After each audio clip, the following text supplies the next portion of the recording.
Você já sentiu que está se esforçando muito, mas algo invisível continua impedindo seus resultados? Se essa pergunta tocou você, talvez exista uma verdade silenciosa aí dentro. Muitas vezes o problema não é falta de capacidade, nem preguiça, nem ausência de sonho. O que trava a vida em muitos casos é o que ficou preso por dentro. Medo, culpa, ressentimento, vergonha, sensação de não merecimento, emoções que parecem pequenas, mas que se acumulam com o tempo. E quando ninguém vê, elas passam a dirigir tudo. Em 2024, mais de 440 mil brasileiros precisaram se afastar do trabalho por transtornos mentais e comportamentais. Esse número não fala de fraqueza, ele fala de sobrecarga. Fala de uma mente que não está só cansada, ela está em estado de alerta. E quando a mente entra nesse modo, o mundo inteiro começa a ser interpretado como ameaça. A pessoa até tenta avançar, mas avança com o corpo, enquanto a alma continua presa no mesmo lugar. É assim que surgem as correntes invisíveis.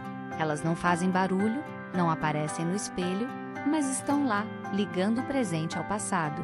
Cada decepção não resolvida, cada culpa engolida, cada vergonha escondida, cada mágoa que você fingiu superar, tudo isso vira peso. E o mais perigoso é que a maioria das pessoas aprende a conviver com esse peso como se ele fosse normal, como se viver apertado por dentro fosse simplesmente parte da vida adulta. Só que não é, porque aquilo que não é resolvido emocionalmente não desaparece, apenas muda de forma. Vira ansiedade, vira autossabotagem, vira medo de tentar, vira dificuldade de confiar, vira escolha pequena, vira comportamento defensivo, vira repetição. E é aí que muita gente se pergunta por que continua presa, mesmo tentando tanto mudar. Talvez porque esteja tentando mudar de fora para dentro, sem olhar para o que acontece no centro. Você pode trocar de emprego, começar um projeto novo, mudar o visual, fazer planos, estudar, prometer recomeço. Mas, se por dentro ainda existe uma ferida aberta, a nova vida será filtrada pela antiga dor.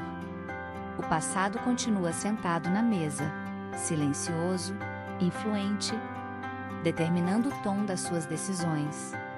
Isso aparece no dinheiro. Há pessoas que desejam prosperidade, mas sentem culpa quando ganham mais. Como se crescer fosse trair alguém. Como se receber fosse egoísmo. Como se merecer conforto fosse errado.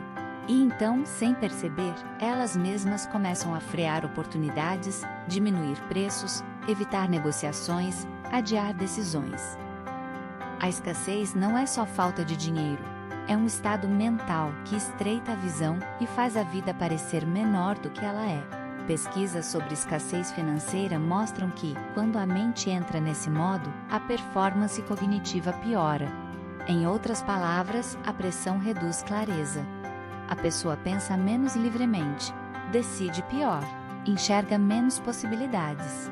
E isso explica por que tantas conquistas travam antes mesmo de começar. Não é apenas falta de recurso. Muitas vezes é uma consciência ocupada demais para enxergar a saída. E a vergonha alimenta esse ciclo. Vergonha não grita, ela sussurra. Fica pequeno, não aparece, não merece. E sem perceber, você obedece. Não fala sobre dinheiro. Não pede ajuda. Não encara as contas. Não assume o próprio valor. O silêncio vira isolamento. E o isolamento vira peso. Há relatos de que muita gente não compartilha preocupações financeiras com ninguém.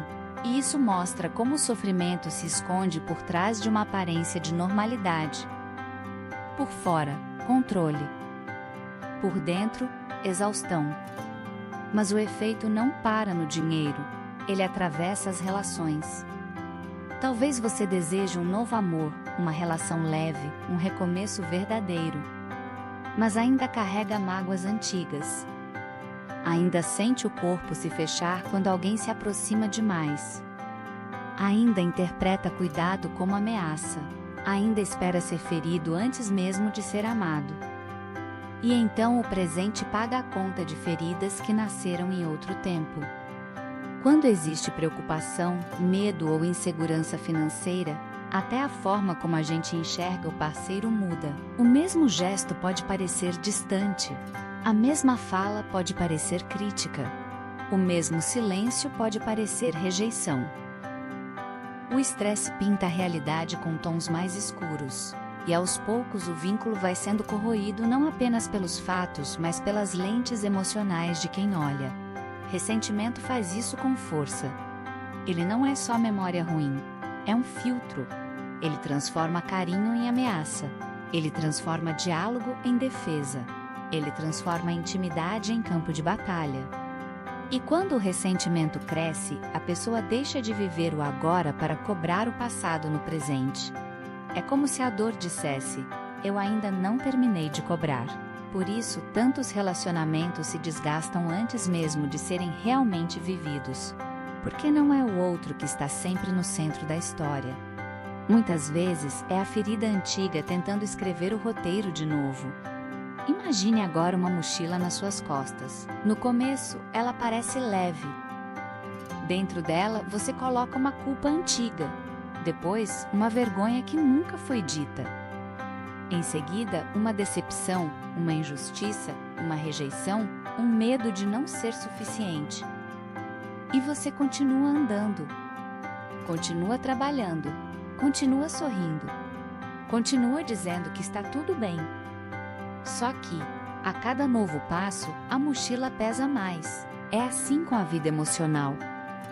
Quanto mais peso você carrega, mais difícil fica avançar. Não porque você seja fraco, mas porque ninguém corre longe carregando aquilo que deveria ter sido deixado no caminho. E o mais triste é que muitos nem percebem que estão exaustos por dentro. Apenas acham que nasceram sem sorte. Acham que o sucesso é para os outros. Acham que a felicidade sempre chega tarde demais.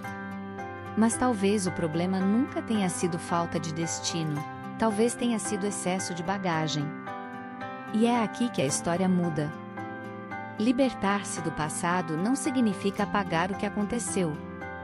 Significa parar de entregar ao passado o controle do seu amanhã. Significa olhar para a própria dor, sem deixar que ela defina o seu valor. Significa reconhecer o medo, a culpa, a vergonha e o ressentimento, sem se tornar prisioneiro deles. Porque o que é visto pode ser tratado, e o que é tratado pode ser transformado. A ciência já mostra que é possível mudar essa relação interna. Intervenções de auto-perdão, autocompaixão e redução da autocrítica vêm sendo estudadas com resultados positivos. Isso importa porque o caminho da cura não é só motivação. É treino emocional, é reeducação interna, é aprender a responder à vida sem repetir automaticamente as antigas feridas. Quando você começa esse processo, algo profundo acontece. O medo perde parte do volante.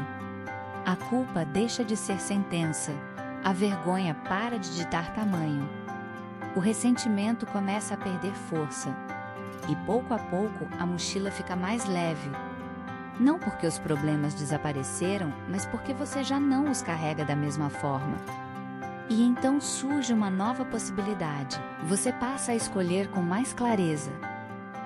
Fala com mais verdade. Aceita melhor o próprio valor.